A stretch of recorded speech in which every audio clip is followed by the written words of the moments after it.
So আজকে ক্লাসটা হবে আলটিমেট ডিভিজিবিলিটি এন্ড কনগ্রুয়েন্স নিয়ে। সো ডিভিজিবিলিটি এন্ড কনগ্রুয়েন্স এই দুইটা জিনিসের মধ্যে লাইক প্রথমত আমি ওদের কিছু রুলস নিয়ে হচ্ছে আলটিমেটলি আলোচনা করবো। প্রথমে মানে ক্লাসের সিকোয়েন্সটা একটা ডিভিজিবিলিটির কিছু রুলস, দেন হচ্ছে যে সেকেন্ডে হচ্ছে যে এক্সাম্পল কিছু দেখাবো, আর হচ্ছে কনগ্রুয়েন্স এর রুলস, দেন হচ্ছে যে আমরা কিন্তু সরাসরি হচ্ছে প্রবলেমে চলে যাবো।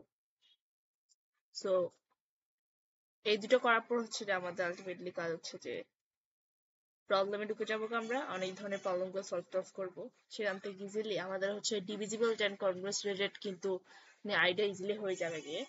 এন্ড এই দুটো জিনিস শেখা খুবই necessary, cause primary junior secondary higher সব জায়গায় লাইক রিজিয়নাল ন্যাশনাল সব জায়গায় অবভিয়াসলি হচ্ছে এই দুটো জিনিস নিয়ে কোয়েশ্চেন থাকবে and it's just a must. Okay, so ডিভিজিবিলিটির কিছু হচ্ছে রুলস টুলস আছে, বাট রুলস বলা উচিত না, জাস্ট হচ্ছে নর্মাল কিছু জিনিস যেগুলো হচ্ছে ইজিলি প্রুফ করে ফেলা যায়। লাইক 1 নাম্বার আমি কিছু লিখে দিচ্ছি এমনিতে।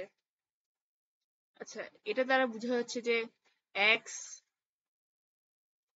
আচ্ছা এটা দিয়ে না বুঝে, 2 নাম্বার হচ্ছে যে ইফ, আচ্ছা এখানে লিখি if X divides Y and Y divides Z, then আমি এটা দিয়ে আলটিমেটলি বুঝাবো যে then and X divides Z.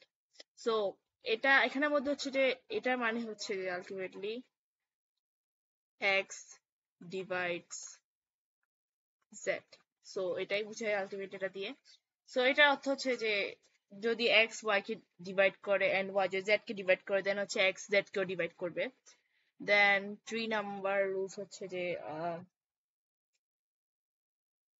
If X divides Y and y not equals to 0, then আচ্ছা দেন হচ্ছে যে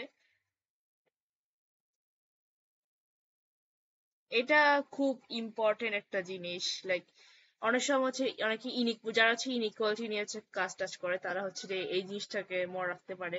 এটা ইনইকুয়ালিটির জন্য খুব ইম্পর্টেন্ট ফর্মুলা। এটা দিয়ে কিন্তু একবার একটা এপিএম প্রবলেম পর্যন্ত সলভ করে ফেলেছে জাস্ট এই জিনিসটা দিয়ে। সো বুঝতে পারছো এটা কি পরিমাণ ইম্পর্টেন্ট একটা জিনিস। তো আরেকটা ছিল x divides y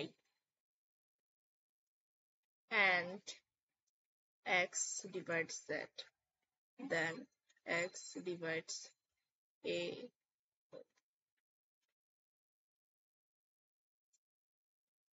y plus b z for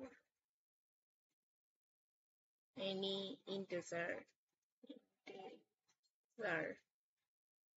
a and b. So এগুলা তোমাদের কাজ হচ্ছে আলটিমেটলি বাসায় বসে প্রুফ করা ট্রাই করে দেখ। এটা খুব ইম্পর্টেন্ট ফর্মুলা, কিন্তু এটা অনেক অনেক অনেক ইম্পর্টেন্ট। এন্ড লাইক এটা দিয়ে অনেকগুলো প্রবলেম সলভ করে ফেলা যায়। এটা খুব ইম্পর্টেন্ট ফর্মুলাটা, এখন বুঝবা না, বাট যখন আমরা প্রবলেম সলভ করবো তখন তুমি ইজিলি বুঝতে পারবে এটা আসলে কতটা ইম্পর্টেন্ট ছিল। আর এগুলোর প্রুফ গুলো আলটিমেটলি খুবই নর্মাল এবং খুবই ইজি। সো তোমরা বাসায় অল্প ট্রাই করলে আলটিমেটলি পেয়ে যাবে গা। আর না পারলেও জাস্ট গুগলে বা চ্যাট জিপিটি কে বললে চ্যাট জিপিটি আলটিমেটলি এগুলো প্রুফ দিয়ে দিবে তোমাদেরকে। Divides y and x divides y plus minus z, then x divides z. Okay, then 6 number হচ্ছে যে if x divides y and y divides x, then equals to 1. So এগুলো হচ্ছে ultimately main জিনিস।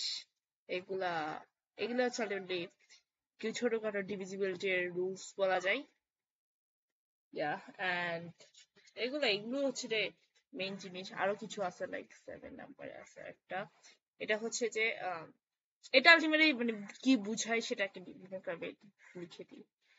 y and y not equals to 0, then y divided by x divides y.